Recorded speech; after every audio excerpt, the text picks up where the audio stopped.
indulge a little. We're in the kitchen with Jane Dunn for a really nice drink. I'm smelling chocolate and lovely Yes, coming this so way. much sweetness, so much goodness, absolutely delicious. Yeah, we're making my chocolate malt Millionaires today. Nice. Quite a mouthful to say that. It is. And a mouthful to eat as well. Yes. But it's worth it.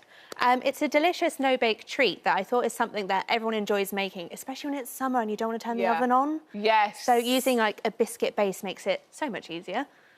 So I always, with something like this, try to theme the base. So because it's malt chocolate, we're using malted milk biscuits. Nice. Oh, Yes. I love one of those in a cup of tea. Yeah, do a pack of them, easy. Yeah, exactly. Literally. Very Moorish, aren't they? So Yeah, imagine they are, it topped with caramel and chocolate as well. Yeah, so I like to go a little bit ham on everything, but it's fine.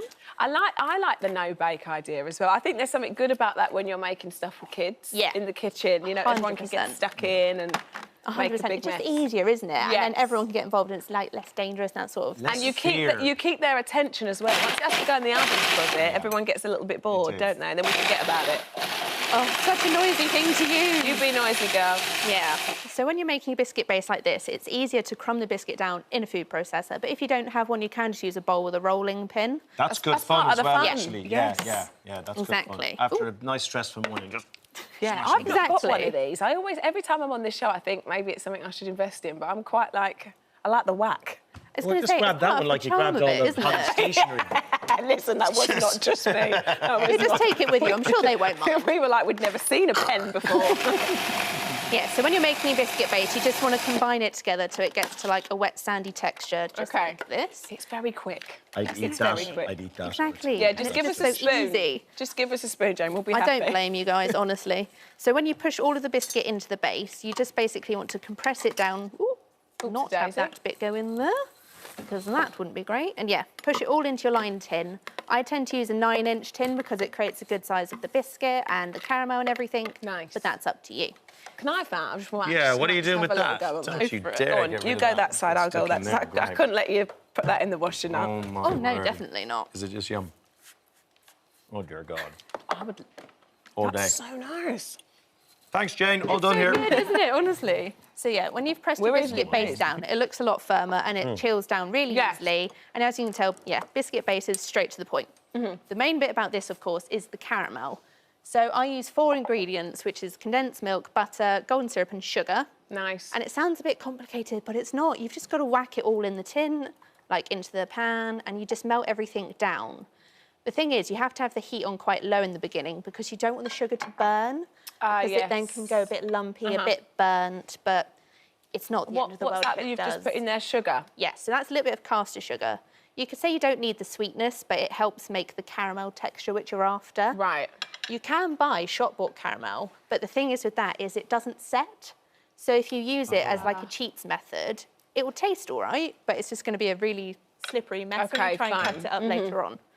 So when you turn that on, you want it on like a low heat. Is this the sort of part of the recipe? Because making this, I feel like this would be my bit, where it could go wrong quite easily. Yeah, so this is the bit you'd have to keep an eye on. Honestly, low heat, just stir it constantly. OK. So as long as you're keeping an eye on it, you're And when you say low, are you on like the first, if you're using gas, are you literally on like number 1? Yeah, you want it to be just as low as you can, and it does take a little bit of time. OK. But once it's all melted down and it's a lot smoother, you can then create a lovely What's the danger? The danger is burning, or yeah, the so dreaded basically split word? you have to make the sugar dissolve first, otherwise it'll catch on the bottom and you get the little lumpy bits. It might destroy your pan. Yeah. But if you keep it on that low heat, once it's dissolved, you can turn it up. Just don't leave it. Yeah, and you create a lovely, delicious that's perfect. caramel. That pot better be coming over here when you're done. I know, we're just having the separate bits. We're scurrying around on the floor for crumbs. The good thing is you can just whack it onto the biscuit Oh, yeah, base. get that pot over here. He wants his pot. Oh, no, you can wait. You need a bit of chocolate You've as been well. told. You have Actually, been like told. my mum. There you Here we go. go. Wait. Honestly, it's just so easy, though, to That's throw very something like this satisfying together. to watch that. Yeah, exactly. And once that's set down, you have a lovely, delicious caramel here. So do we need to put that in the fridge after we've put it? Yes. So each stage sets for about an hour in the fridge. You can speed it up in the freezer, but the fridge is better. And you get even more delicious with all the melted chocolate now. So, yeah, it's a very indulgent thing, but it's good for the soul. Yeah. It's good for you. Can we get stuck in? Because we've been really good. Oh, yeah, we've not got stuck in at all. You're using a fork. If Well, you were I at home, was. Rochelle, you would not be using a fork. Well, I don't know. Oh, It's one of those things. It's a messy thing either way, so it's worth just getting stuck in, honestly. Oh, wow. Of course, you top with lots and lots, and it looks ridiculous, but you just keep on topping with as many like malt chocolate sweets as you can, and you just keep piling it on. I like to go a little bit crazy with it. Yeah. Don't mind us, we're just having a lovely time. That is so good. And of course, once that is set in the fridge, again, it takes like another hour or so. I appreciate the messiness. Sorry about the noises too.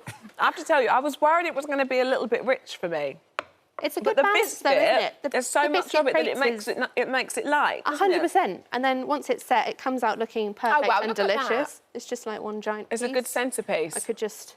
Yeah. I mean, don't leave it around too long because he will. It's so sweet and delicious and messy, and it's all those lovely things you want from a proper treat. Yeah. If Simon and Michael at the resort were eating that, it would be the only thing they'd be wearing afterwards. They'd be just they'd be covered in it. Can we forget about that? No. Can we move on? Some things you can't unsee in life. That's very true. It'd be great.